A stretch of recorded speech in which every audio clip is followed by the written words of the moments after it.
in accordance with protocol and precedent, First Lady Rebecca Akufo Addo, Vice President Mahamadou Bawumia, Second Lady Samira Bawumia, Chief Justice Sophia Akufo, and the Justices of the Supreme Court, Chairperson Anu Tusribo II and members of the Council of State, Chief of Defense Staff, Lieutenant General O.B. Akwa, Inspector General of Police David Asante Apietu, and the service chiefs are all present.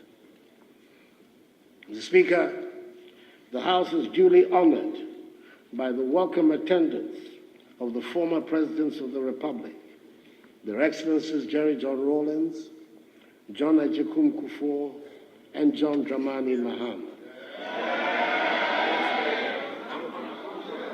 His Excellency, the former Vice President Pakwesi Amisa Arthur,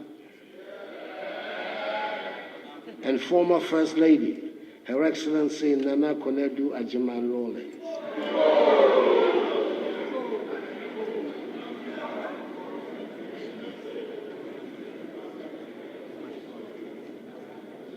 Speaker, that is the way of the world.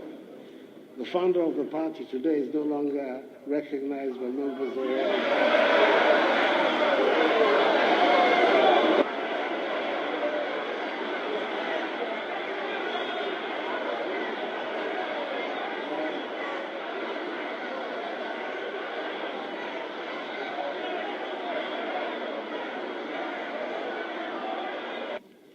Speaker, at the beginning of each session of Parliament, the President has a duty to come to this House, as I have done today, to satisfy the constitutional requirement of delivering to Parliament a message on the state of the nation. That is to report on how our nation is faring after this year of change, and to share the prospects we can look forward to in the year ahead. I would like to start by expressing my sincere gratitude to the House. When I told you I was in a hurry, you promptly rose to the challenge. You assisted me to appoint my excellent team of ministers and constitute the government in record time. I understand that since the inception of the Fourth Republic, this, the seventh, has been the busiest Parliament. You've had 140 days of sittings, and I'm told no Parliament in its first session has done more than 130 days. This is to the collective credit of members on both sides of the House and your respective leaderships, with the backing of the Right Honourable Speaker and his deputies. In the process, this Parliament has passed a number of bills relating to my flagship programs. Again, I'm told it is a first in the Fourth Republic. The flagship programs, and in this case as many as 5, have been passed in the first year of the government. I'm grateful and look forward to our continuing to work together to make our nation, Ghana, great and strong. Mr. Speaker, I believe that last year when I came to the House, I conveyed my dismay at the full extent of the economic mess in which our nation was mired. We had inherited an economy that was in distress,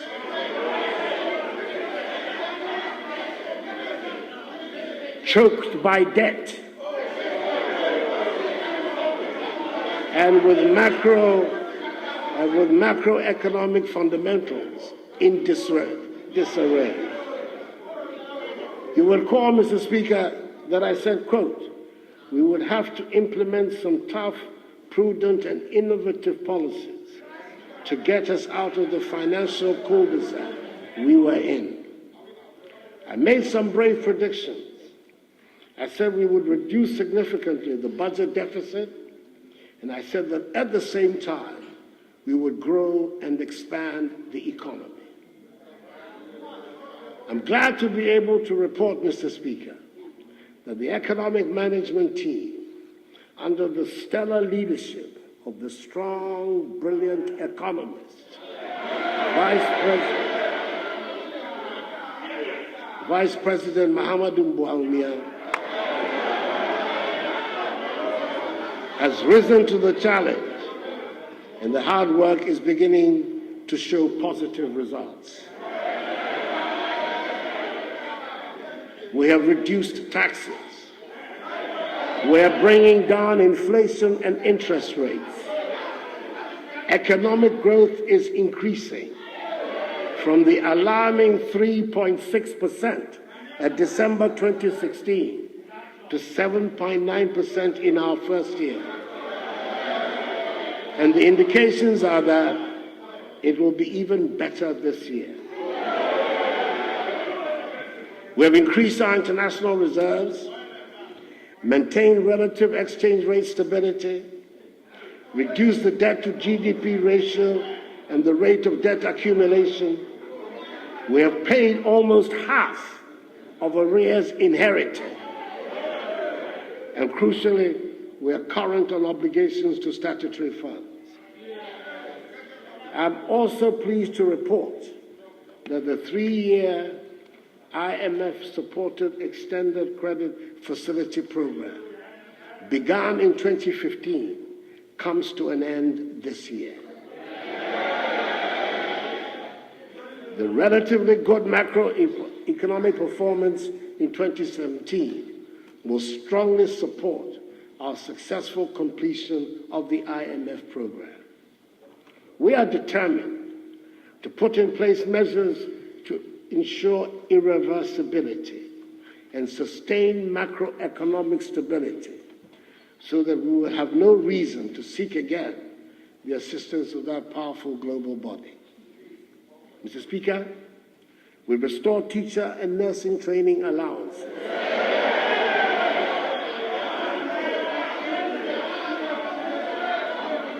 We have doubled the capitation grants.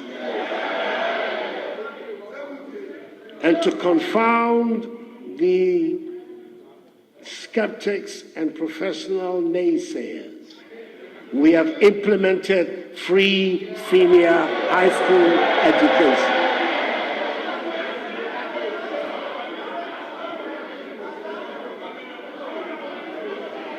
It has enabled 90,000 more students gain access to senior high school education in 2017 than in 2016.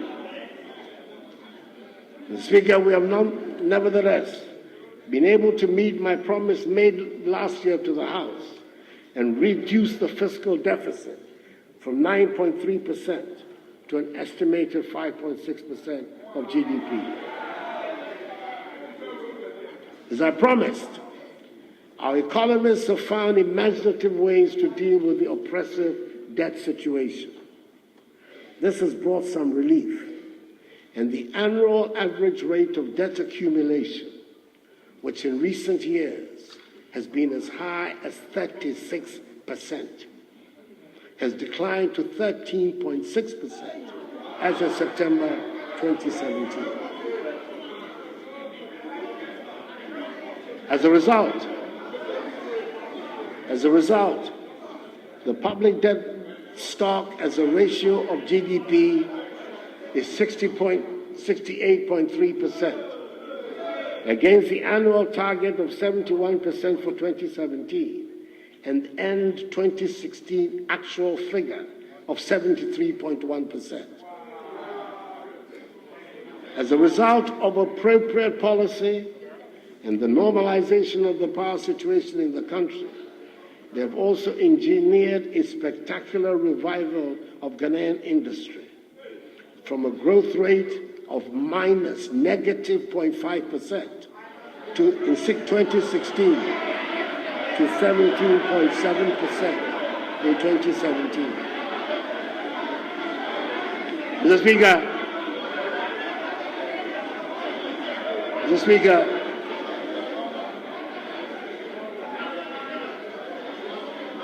I do not suggest in any way that these headline-grabbing figures mean we're anywhere near resolving our economic problems. I am saying, to borrow the language of the economists, that for the first time in a long while, our macroeconomic fundamentals are solid, and all the critical indices are pointing in the right direction. The world is taking notice of Ghana's economic strides. Earlier in January, the World Bank stated that Ghana's economy will probably grow by 8.3% this year, which could make it the fastest growing economy in the world. And then last week, Bloomberg described Ghana's stock exchange as the best performing stock exchange in the world for January 2018. The report illustrated how the Ghana Stock Exchange Composite Index has gained 19% since the start of the year in dollar terms, ahead of the Nigerian, Chinese, and Brazilian stock markets. Ken Ofori-Atta, the finance minister,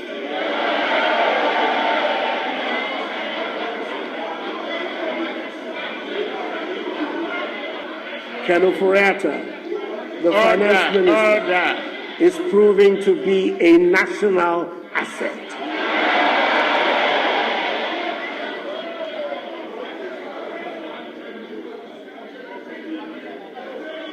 I know that when it comes to the economy, many of us have very low tolerance for what we consider as boring figures, and we do not see that they affect the reality of our everyday lives.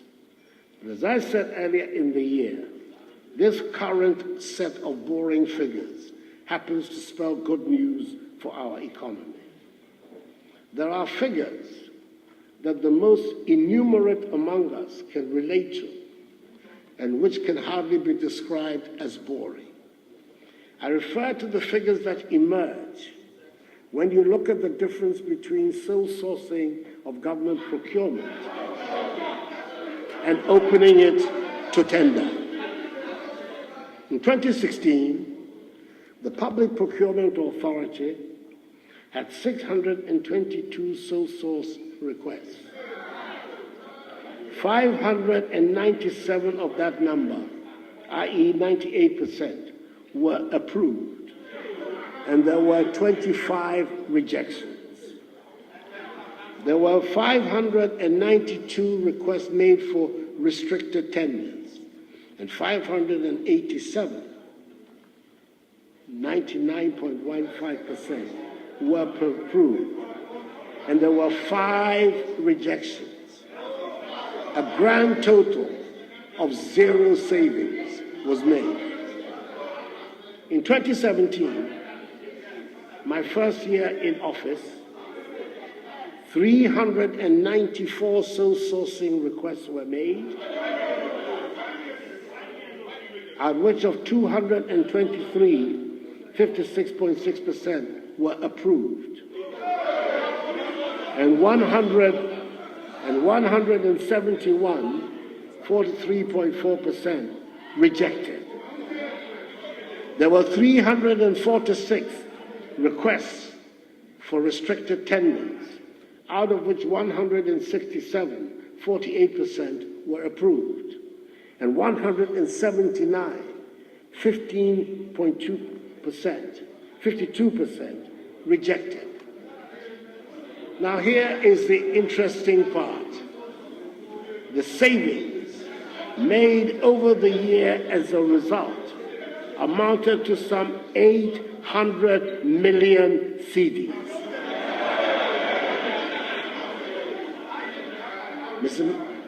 Speaker, the savings are spectacular, and the figures are impressive. And as my old mathematics teacher, and I suspect everybody else's mathematics teacher would say, you cannot argue with figures.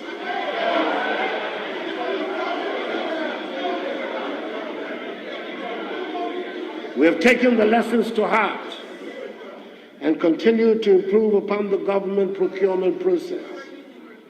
I said I would protect the public purse, and that is exactly what I am doing.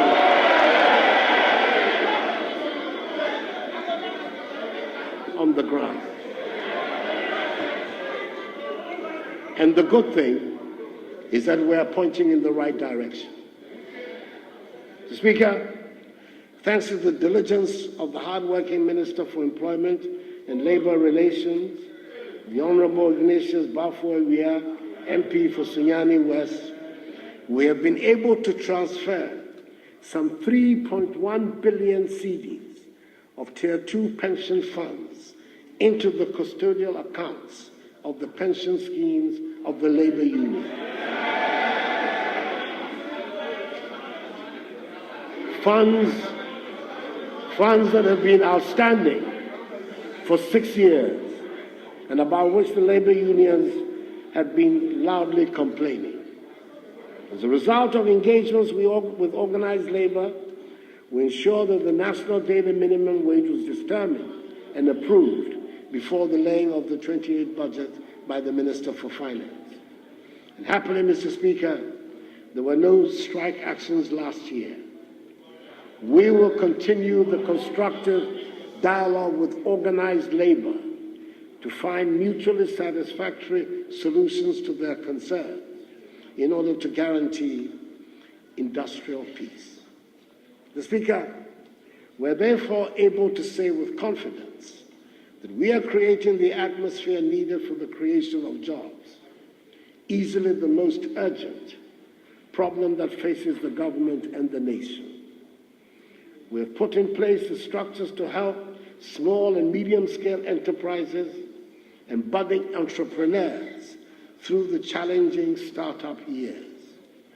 The availability of cheaper credit is good news for business in general and means better prospects for jobs. Mr. Speaker, the subject of job creation has to be at the top of my agenda.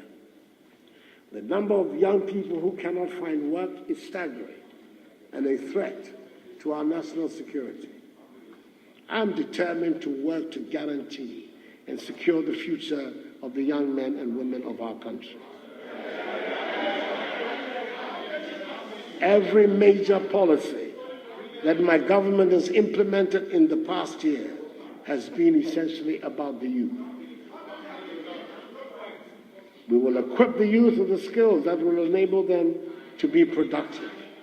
As a start, this government has established the Nation Builders Corps to employ 100,000 young persons in 2018 alone to assist in public sector delivery in health, education, agriculture, sanitation, and the Revenue Collection Department of the Ghana Revenue Authority.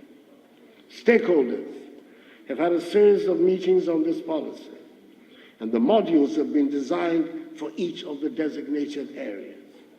The details are currently being fine-tuned, and next month, this policy will formally take off to join the other youth employment initiatives. Just this morning, the respected senior minister, Yao Osafo-Mafu, launched the Digital Marketing and Entrepreneurship Program at the Accra Digital Center. This program, with 10 regional training centers, has already recruited 3,000 young unemployed people to undergo a 3-month, all expenses paid training. Mr. Speaker, whatever be the case, Hansard will record me, whatever be the case.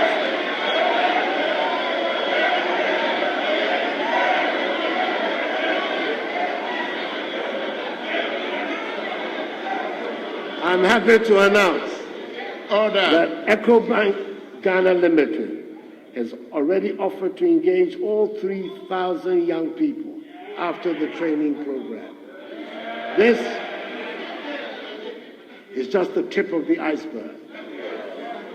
Mr. Speaker, For years, we have all talked about the need to open up our country.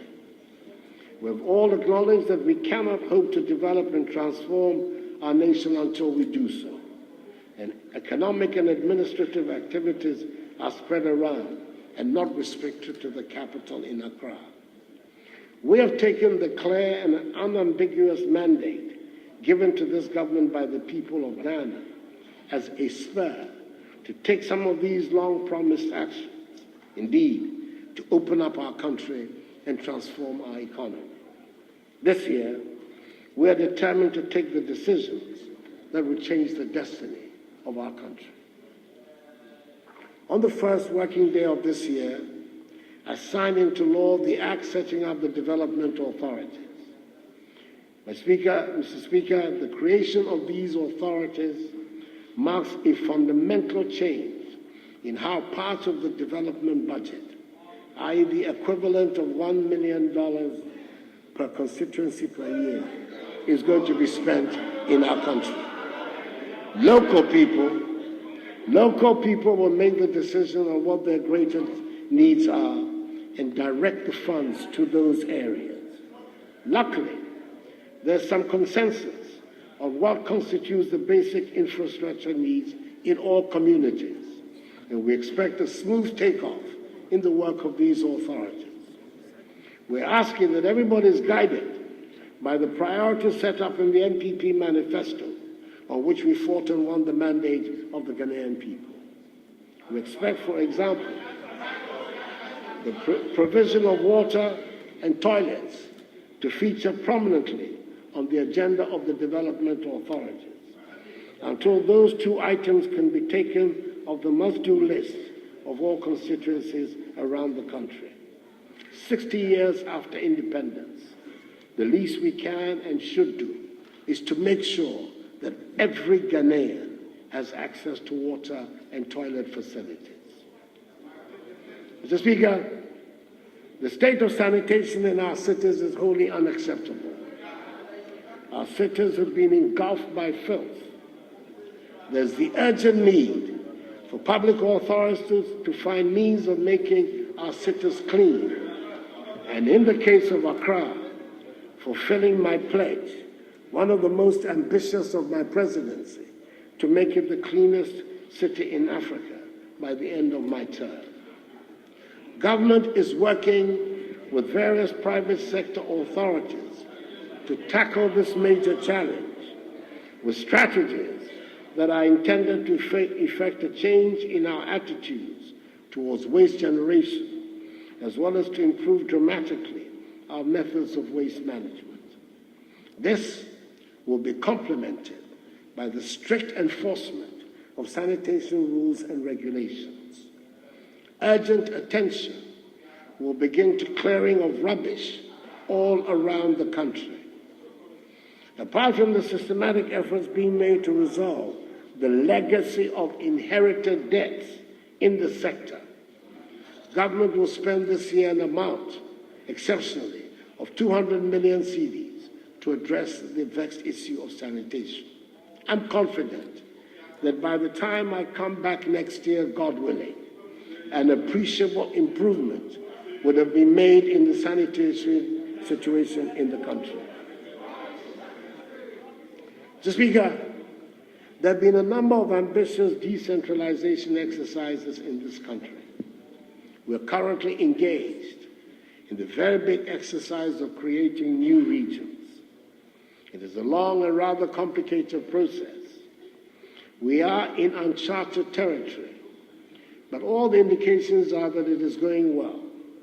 And I've been impressed to see political opponents come together to argue, for example, the case for the creation of an Uti or North Volta region.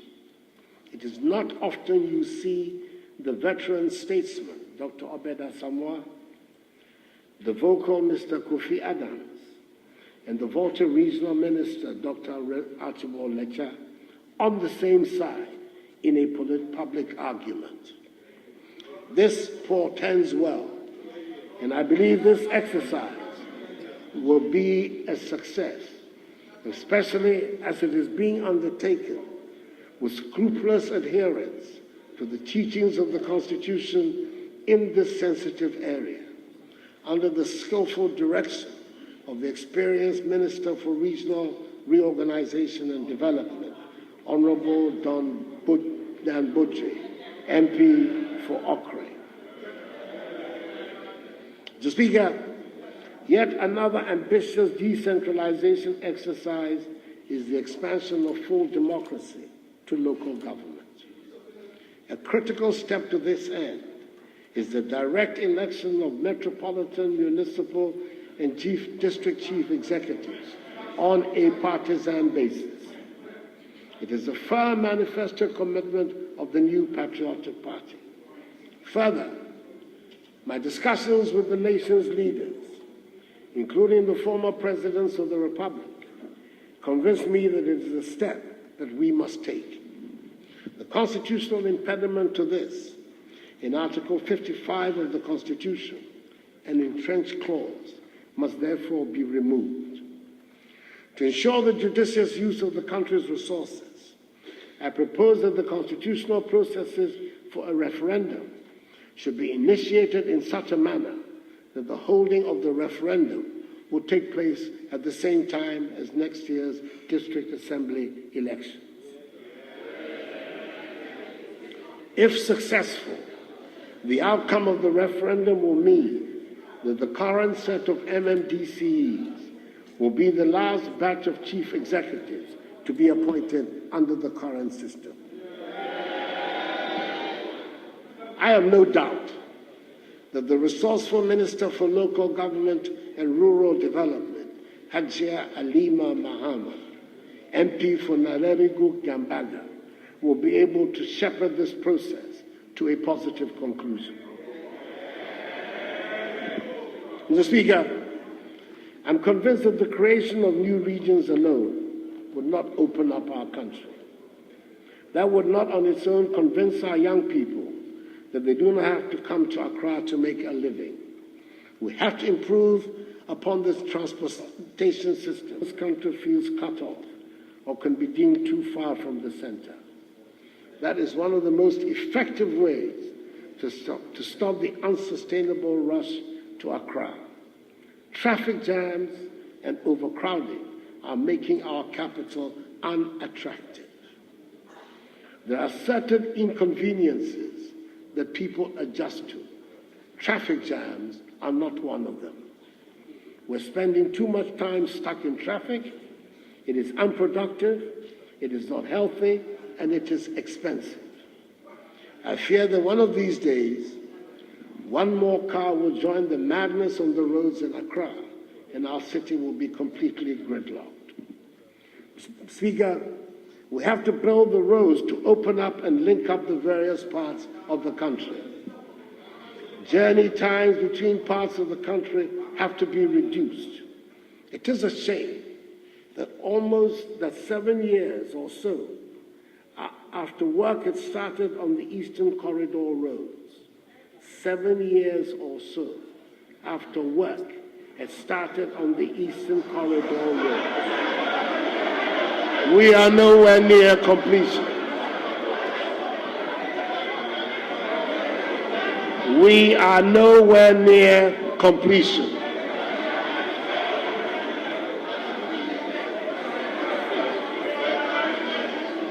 Order. I know from my experience here last year that many members of the minority are allergic to facts, but facts will be stated for the benefit of Anza, whatever be the case. And yet this is a strategic road that will provide a much shorter and cheaper link between the northern and southern parts of our country and a suitable alternative road for our landlocked neighbors. Unfortunately, this network of roads has suffered from deliberate, unproductive propaganda. It is hard to believe that at a time when cocoa prices were going down, contracts were awarded for 3 sections of the road to be funded by Cocoa Board. It comes as no surprise. It comes as no surprise The Cocoa Board has issued directives to suspend work on all 3 sections, which come up to almost 100 kilometers. Mr. Speaker, we are determined to find the needed resources to complete the Eastern Corridor roads.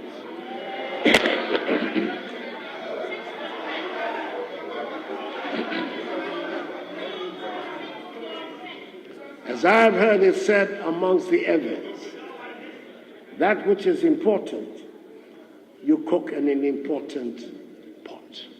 Mr. Speaker, nous vevela wodane le ezeveveme.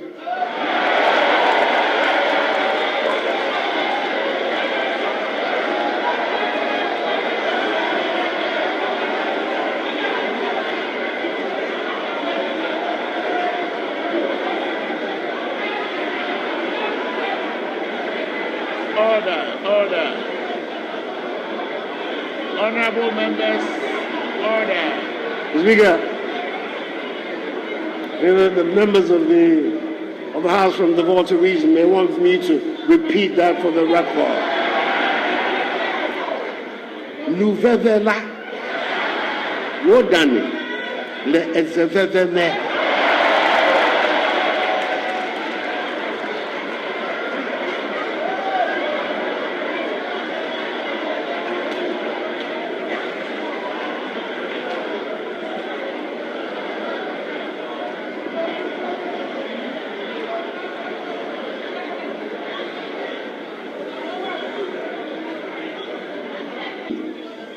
For work to be done on all our roads, the Western Corridor, the Central Corridor, trunk roads, feeder roads, town roads around the country, all require urgent attention.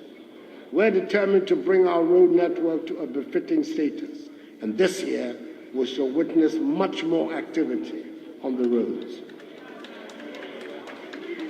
In our current economic circumstances, we're turning our attention to private sector participation to raise the funds to do what needs to be done. I must make mention of the work being done to restore the Accra-Tema motorway to its iconic status. With help from Japan, a loyal friend of Ghana, work is starting to build a 3-tier interchange at the motorway roundabout, and the plans for expansion into a 6-lane motorway will be implemented this year. Mr. Speaker, if we are to open up our country, we have to build a safe, fast, and reliable railway network. Last year, I made a brave assertion in this House by stating that the Takoradi to Paga Railway would be initiated in the year 2017. I'm happy to report that we are making progress.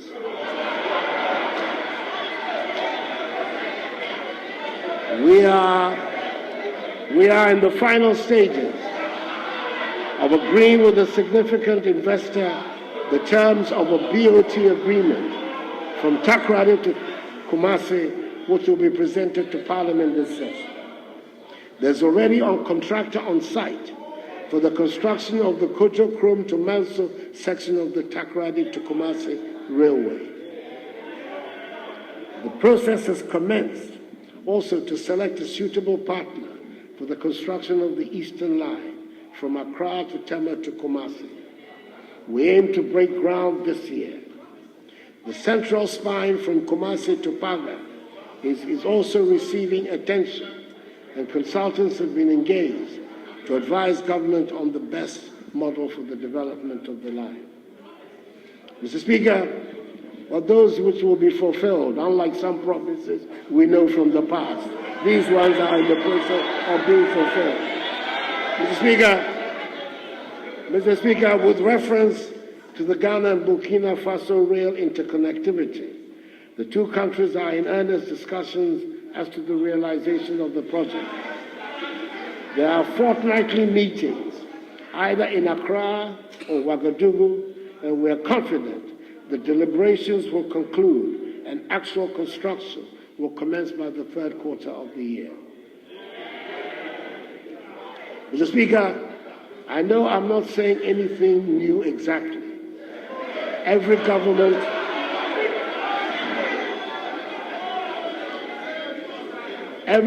has said it, and it has been in every plan we have drawn up in this country since independence. But the difference this time, Mr. Speaker, is that we have started, and the dream of a modern railway network in our country will become a reality during the tenure of this administration.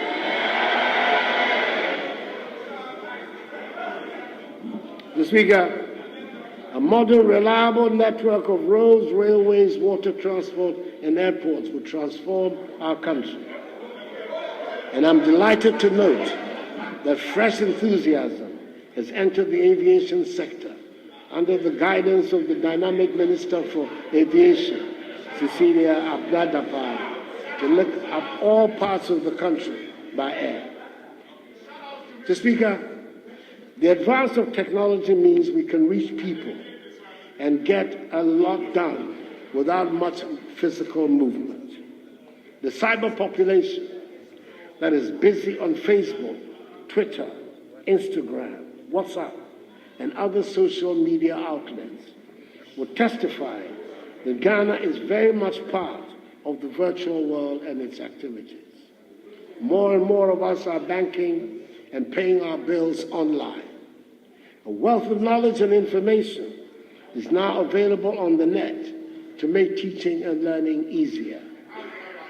We're working to make the child that sits in a classroom have the same opportunity in Zebina, have the same opportunities as the child in a classroom in Ridge Accra.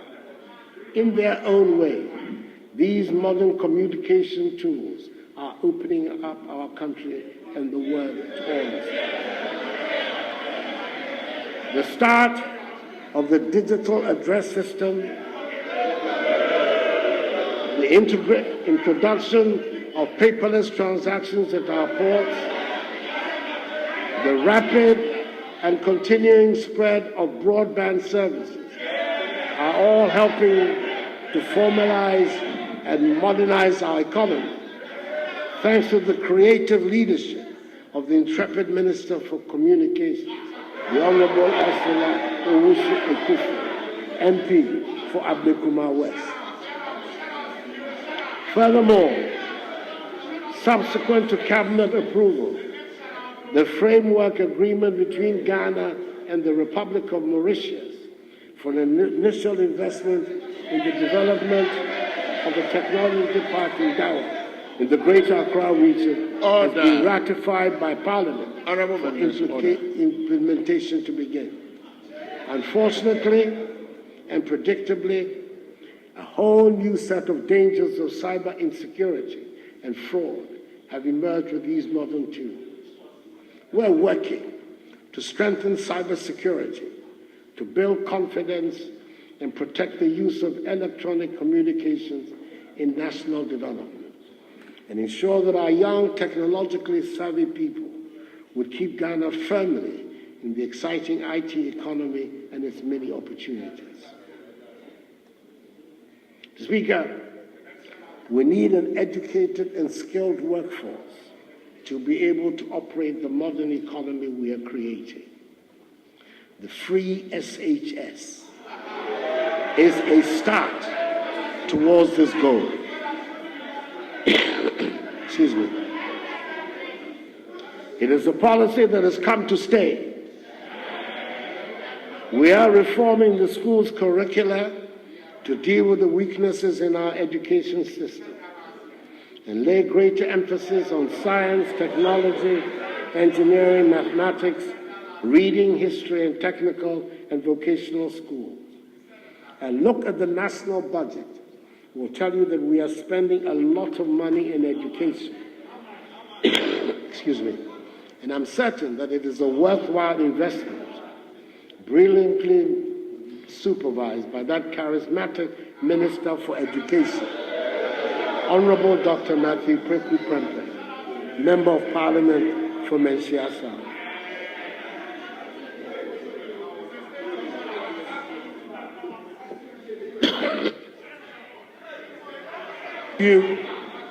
Also important that the reform of our schools' curricula should instill in our youth respect for the traditional values of discipline, fellow feeling, hard work, honesty, integrity, and patriotism, without which no healthy social development can occur.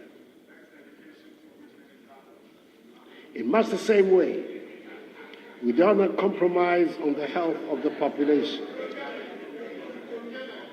We have cleared a substantial part of the debts and arrears that were choking the National Health Insurance Scheme. Courtesy of the prudent management of the able chartered accountant, Health Minister, Honorable Kwaku Agyeman-Menu, MP for Nama Central. This has led to the revival of the NHS and the renewal of respect for the NHS card.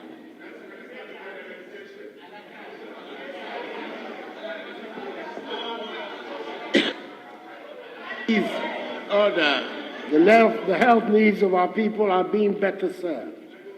Moreover, as we work to open up the country, I hope that our efforts at improving the conditions of work for health workers would be appreciated, and there would no longer be the reluctance to serve in some parts of Ghana. Speaker, in line with our commitment to building a fair and inclusive society, we promised last year to increase the share of the District Assembly's Common Fund to persons with disabilities from 2% to 3%, and we delivered. Effective July last year, the policy of ensuring that 50% of the persons who manage the country's toll booths are persons with disabilities started. Nonetheless, we're determined to address the other concerns of persons living with disabilities. A healthy nation, Mr. Speaker, is a well-fed nation. For generations, we have bemoaned Ghana's reliance solely on rain-fed agriculture. This means the slightest change in the rainfall pattern exposed our farmers to the loss of a season's harvest. It is a disgrace that we have had to rely on our Sahelian neighbors to make up the deficit in foods, such as fruits and vegetables. This year, the One Village, One Dam project starts full operation. It is a simple, no-tech project, but these dams will make a big difference to all our lives and the livelihoods of our farmers. Already, many of the little dams that had been abandoned have been rehabilitated and brought back into use. A deliberate and specific intervention to help farmers is paying off. Our farmers can see that the government is putting resources to back up the usual words. The 50% subsidies on fertilizer and the increase in the provision of extension services are making a great difference to the performance of Ghanaian agriculture. Hunting for Food and Jobs scheme, we're witnessing a fresh interest in farming. The success of the first year has encouraged us to increase the scope of the program, and this year, some 500,000 farmers will be signed up from the figure of 200,000 last year. That champion of Ghanaian farmers, the Minister for Food and Agriculture, Dr. Owusu Efriye Akuto, is doing a yeoman's job. Order.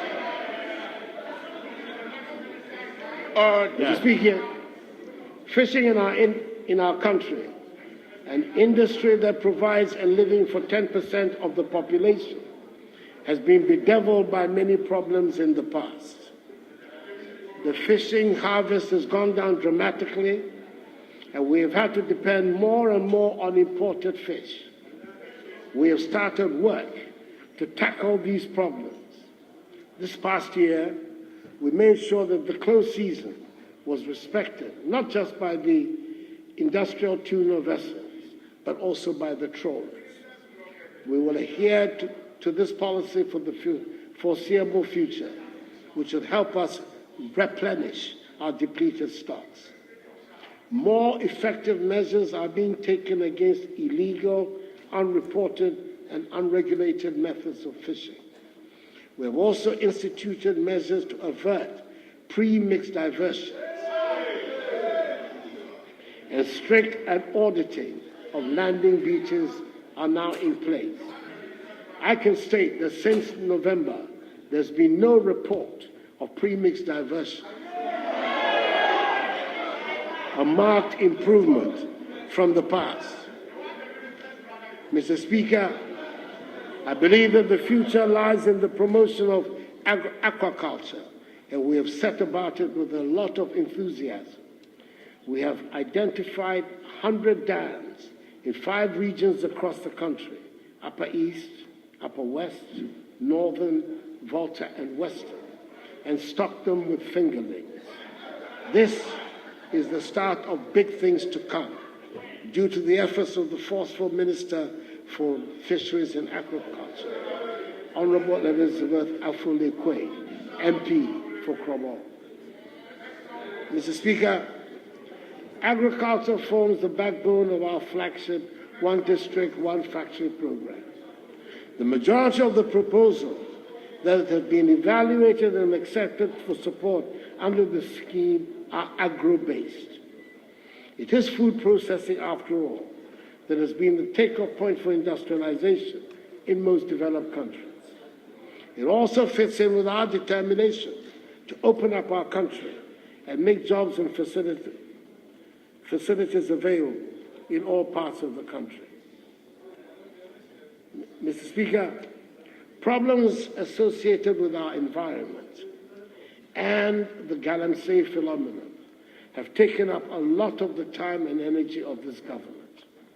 The fight against galamsey is being spearheaded by a high-powered interministerial committee led by the globally acclaimed Ghanaian scientist, Professor Kwabena Frimpong-Boateng, Minister for Science, Technology, Environment and Innovation, supported by the indefatigable Minister for Lands and Resources and Natural Resources, John Peter Anewu.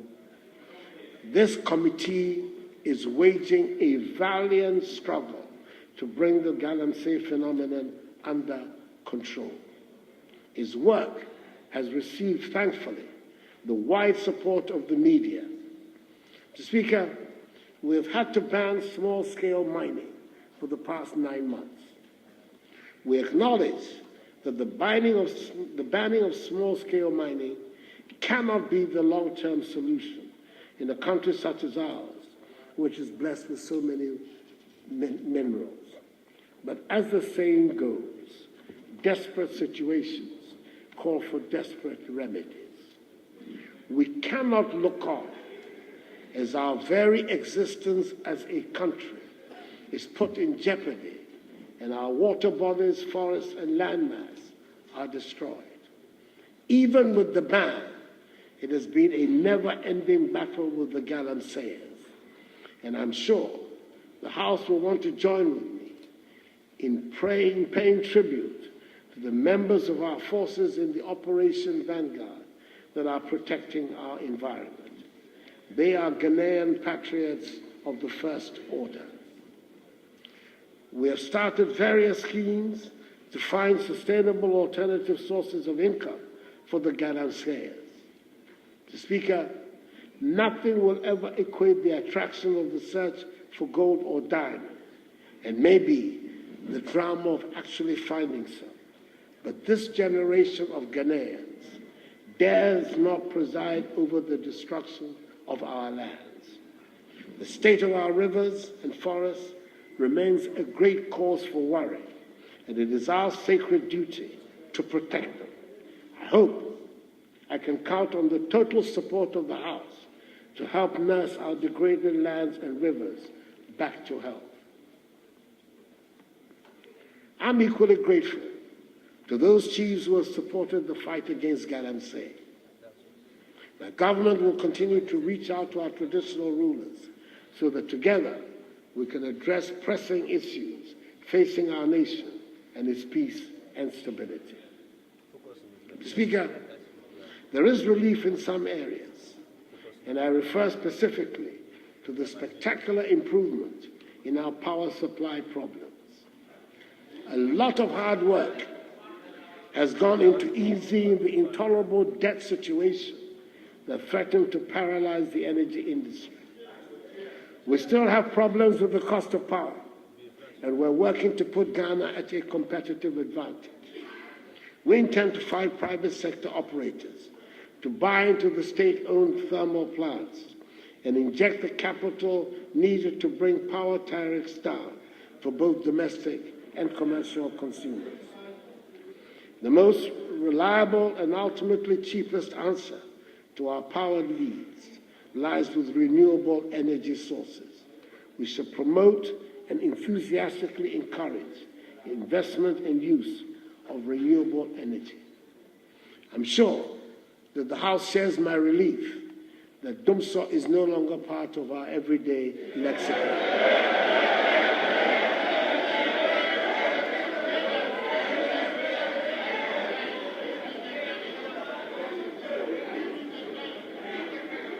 Long may it say so, as we applaud the tireless efforts of the Minister for Energy,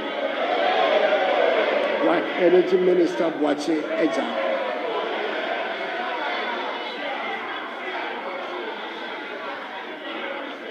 The Speaker, the safety and security of our people are at the heart of all that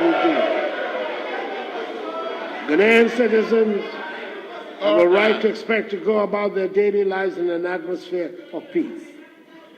A Ghanaian has a right to expect that those who break the law must be subject to the sanctions laid down under the law. The police, the prosecution services, and the judiciary owe it to all of us to make us feel and be safe. I do not need to repeat that crime wears no political colors, and I'm certain that message has gone down to all. So, Mr. Speaker, the law enforcement agencies will crack down hard on all those who would disturb the peace of our nation. We will give the police the resources they need to do their job.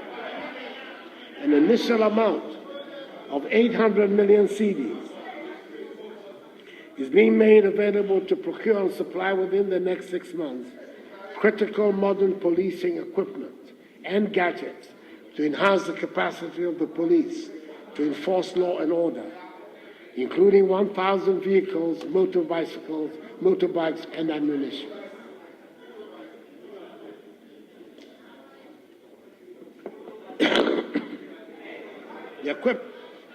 The equipment is to facilitate visibility, mobility, and improve responsiveness of the police to ensure a safe, secure, and peaceful economic and social environment for Ghanaians to work and thrive.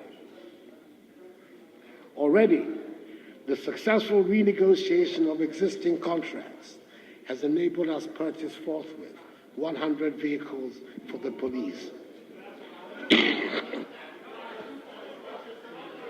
To long-term, Order.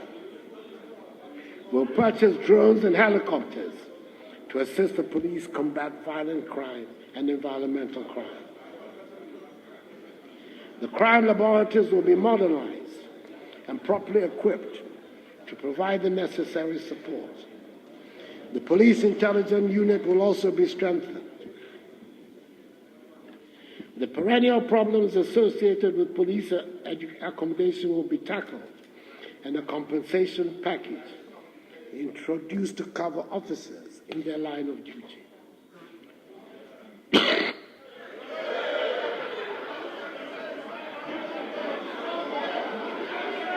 Mr. Speaker, I'm aware that the entire nation is extremely anxious and perturbed by the activities of the migrant nomadic herdsmen in the country. We're rehabilitating the kraals or ranches that were abandoned after the Akufo-led MPP government left office in 2009. They will become operational shortly to provide secure grazing places for cattle. At the same time, efforts are also being intensified to find an ECOWAS-wide solution to an issue which goes beyond the boundaries of our country and is affecting the entire West African region. Mr. Speaker, we shall not allow miscreants of our population. And I promise that there will be no hiding place for criminals. I'm certain that the interventions we're introducing will boost morale in the service, and I urge the House and all citizens to support the police to deliver the service we deserve. The formidable Minister for the Interior, Honorable Ambrose Derry, MP for Nando, needs our effective cooperation to carry out his all-important functions. Mr. Speaker, in much the same way, we're beginning to address the problems of our armed forces. I'm happy to report that work has started on the barracks regeneration program. The acute accommodation problems that face our armed forces must be and are now being tackled by that energetic Minister for Defense, the Honorable Dominic Nichiwo, MP for Dumbila. We know that it is in all our interests that those charged with ensuring our security and who put their lives on the line for our safety are able to concentrate on their jobs without distractions like inadequate and inappropriate housing. It is vital that all of us give maximum support to the noble, brave men and women of our security services involved in Operation Calm Life, Operation Vanguard, and Operation Cowleg, aimed at guaranteeing the safety of our people, the integrity of our environment, and the peace of our nation.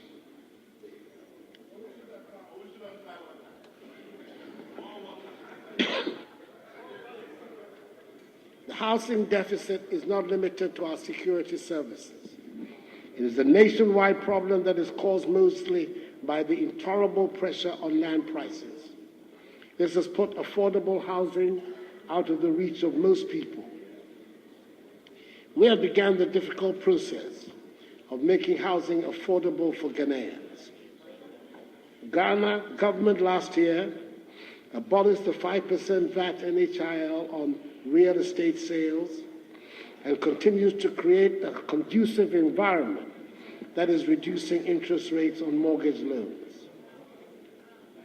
Discussions are also ongoing between the Pensions Regulatory Authority and the banks to underwrite an effective mortgage system. This will facilitate access to housing for the ordinary budget. Government will also continue to create the enabling environment that will promote private sector investment in cheaper housing for the people. Mr. Speaker, I'm sure no one needs reminding in this House that I have signed into law the Office of Special Prosecutor Act.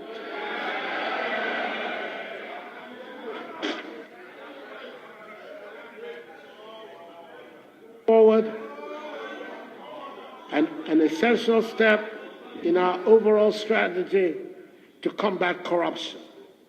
I look forward to the House dealing speedily with the process of confirmation of the nominee, a person of proven professional ability with an established record of integrity and independence of character. Here again, we are in uncharted waters, but I'm convinced that there is enough goodwill in the country to propel the first occupant of this position into setting a good and firm foundation for the position of the Special Prosecutor. Mr. Speaker, year in, year out, the nation's Auditor General produces a report on our public finances. It is often full of grand cases of corruption in our public service. The Auditor General report on MDA liabilities as of 31st December 2016 makes truly alarming reading. I make reference to the fact that a staggering amount of 5.4 billion cedis has been identified as constituting fictitious claims. In the course of this address, Mr. Speaker, the House has heard me struggle to identify a source of funding to build our roads. Every day we hear reports on our radios and televisions of dilapidated classrooms and children who sit on floors at schools. Just think of the difference that 5.4 billion cedis would make to the nation's finances. That will certainly be enough to build and furnish hundreds of classrooms and construct the Eastern Corridor roads. Every citizen is affected by acts of corruption, and we should all work to tackle them. Government has an obligation to treat the Auditor General's report seriously and to work to retrieve illegally acquired monies from those who would impoverish us all. The role of Occupy Ghana in increasing awareness of the importance of the work of the Auditor General should be recognized. Mr. Speaker, the preamble to the Constitution of the Republic enjoins each one of us to uphold the principles of freedom and justice, probity and accountability. As furtherance of these principles, I have made it publicly known that anyone who has information about acts of corruption by any of my appointees should bring it forward and should be prepared to have it investigated and should be prepared to back it with evidence, for I will have it investigated. I will have it investigated. So far, every single alleged act of corruption leveled against any of my appointees has been investigated by independent bodies and in some cases by Parliament itself, and the findings made public. From the allegations against the Minister Designate for Energy at his parliamentary confirmation hearings, to that against the CEO of BOSS, to those against the two Deputy Chiefs of Staff, to the conflict of interest allegations against the Minister for Finance, and most recently, to the claims of extortion against the Trade and Industry Minister. They have all been investigated, and no evidence has been adduced to suggest any act of corruption, conflict of interest, or wrongdoing.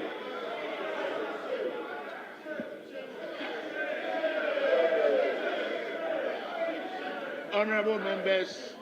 It appears, however, Mr. Speaker, that some are determined to stick to their politically motivated view that there has been corruption. This surely is not helpful. It is important to note that in my first year of office, despite having a clear parliamentary majority, two separate bipartisan probes in Parliament have been established to inquire into allegations of corruption, as against zero in recent years, notwithstanding the persistent calls by the then minority over several allegations. Mr. Speaker, with the greatest of respect, and in the words of the articulate Minister for Information, Mustafa Abdul Hamid, no matter how long a log stays underwater, it will never become a crocodile. Speaker, let me repeat it for the benefit of my friends in the minority. No matter how long a log stays underwater, it will never become a crocodile.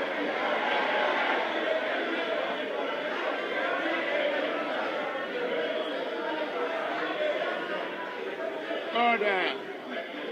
Mr. Speaker, Honorable members, order. there was great relief around the country when the International Tribunal for the Law of the Sea found in our favor in the maritime boundary dispute with Côte d'Ivoire, a dispute which was litigated by successive governments in the national interest, the last lap being run by the able Attorney General, Gloria Akufo.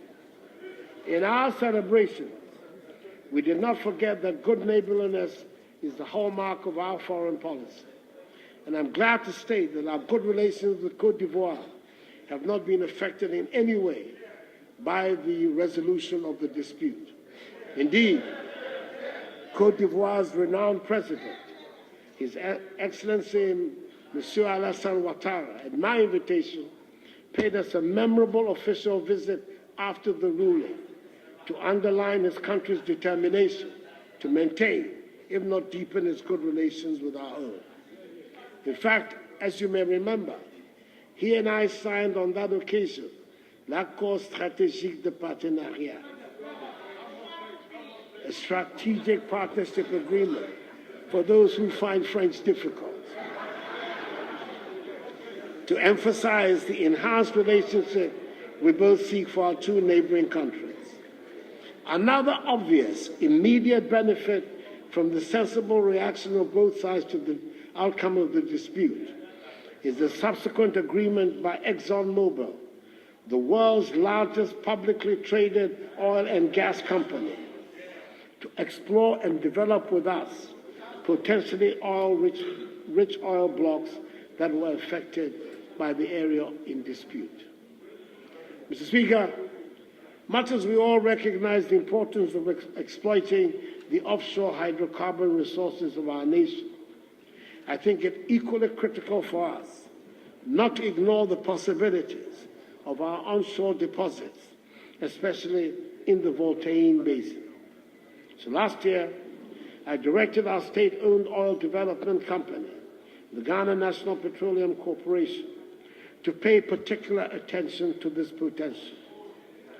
It is good to hear that directive at Basin has established the presence of a working petroleum system.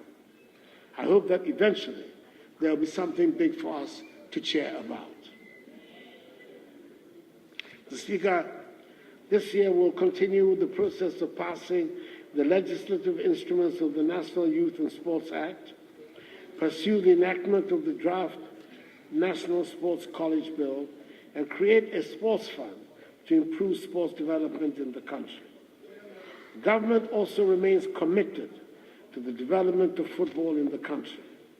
We have begun the rehabilitation of the Accra Sports Stadium, otherwise known as the Ohinijan Sports Stadium. And in partnership with the Inner City and Zongo Development Ministry and the Ghana Football Association, we are constructing a number of football pitches in the Zongos and across the country to aid in the revival of schools football, which has been responsible for the production of talents like Abedi Pele and Tony Yeboah. We need to catch the talents at a young age if Ghanaian football is to continue with its traditions of excellence and perform well on the national and international stage. Speaker, we in Ghana are proud members of regional, continental, and global communities. Since my inauguration, I've been active with the help of the eloquent Foreign Minister, Honorable Shirley Ayokobuchi, MP for Anyas Sowucho, in keeping up and promoting the historical role of Ghana within these communities, a role of independent sovereign action in the supreme interest of the Ghanaian and African peoples. I've traveled around our neighborhood and beyond, and I'm glad to report that the Black Star is shining. It is the reason for the unprecedented numbers of world leaders, African, Asian, and European, who have thronged our shores this past year and enjoyed our renowned Ghanaian hospitality. It explains the warmth with which I am greeted wherever I go in the world. Mr. Speaker, a country's image turns on the most unlikely things and events. It could be because of the exploits of a football team like Brazil. It could be because of the exploits of one athlete like Frankie Fredericks from Namibia or Maria Mutola from Mozambique. It could be because of a high life connoisseur like E.T. Mensah for Ghana, a singer-trumpeter like Hugh Masekela for South Africa. The image of a country can be made forever because of a William Shakespeare, or an Anton Chekhov, or a Chinua Achebe, or an Aikwe Ama. The image could hang simply on a Mona Lisa painting of a David Ajayi's inspired structure. I'm therefore very much aware that we have to create the space and atmosphere for our artists and creators, and we shall support them. The foundations for the passing of the Creative Arts Bill have been laid, and ultimately, processes for the setting up of the Creative Arts Fund will be completed to enable our creative artists to access funds to boost their art. To speak, as we make progress in our undertakings, more and more people will come to Ghana to find out things for themselves, to conduct business, and increasingly, simply as tourists, to experience our country and enjoy themselves. I'm happy to report that we have now recognized the need to go further than our reputation for being hospitable. We're building a Ghana where tourists will feel at home, and we shall feel proud when they say, "I was in Ghana." On December 15, 2017, I joined the chiefs and people of Osu and Bese to cut the sword for the 241-acre Accra Marine Drive project. This project, during construction and upon completion, will generate thousands of jobs for the local community and across the value chain, and position Ghana as a key tourism destination. Mr. Speaker, I have an apology to make to the House. I promised last year we'd endeavor to pass into law the Affirmative Action Bill. This did not happen. My commitment to the promotion of the advancement of women is without question. Women constitute the majority of the population, and our success or otherwise as a nation will be measured by how well women are doing. The bill will definitely come to Parliament this meeting. In the meantime, I've thrown my full weight behind the He for She campaign and the Gender and Development Initiative for Africa, an initiative stemming from my position as the African Union's gender champion. I urge all Ghanaian males to join together in giving Ghanaian females the dignity they deserve, as tenaciously promoted by the polyglot Minister for Gender, Children and Social Protection, Otiko Afisa Jaba. I further entreat all of us, men and female, to support the implementation of the 2030 United Nations Sustainable Development Goals, which have been incorporated into government's coordinated program of economic and social development policies, which was laid before the House on 13th November 2017, and the execution of which will ensure that no Ghanaian is left behind. Mr. Speaker, on 7th January, the Fourth Republic attained 25 years of age, its silver jubilee. It has proved to be the most enduring and most successful of the four republics of our history. Its constitution has enabled us to establish our state on sound democratic principles, the basis of the separation of powers, the rule of law, and respect for human rights. It has witnessed 3 peaceful transitions through the ballot box from one democratically elected government of one party to another of another party. It has promoted our nation as a beacon of stability and a model of democratic engagement on the African continent. It was to celebrate this collective achievement of the Ghanaian people and the unity of the Ghanaian nation that I organized on that day an interfaith religious ceremony of thanksgiving to Almighty God, graced by the presence of my three predecessors, Their Excellencies, the first, second, and fourth presidents of the Fourth Republic, Jerry John Rawlings, John Ajay, and John Dramani Mahama. I thank them for their contribution to the service and thank all the eminent clergy of both the Christian and Islamic persuasions who conducted and participated in the solemn, moving ceremony. Long may the Fourth Republic flourish. Mr. Speaker, our nation is on the right path.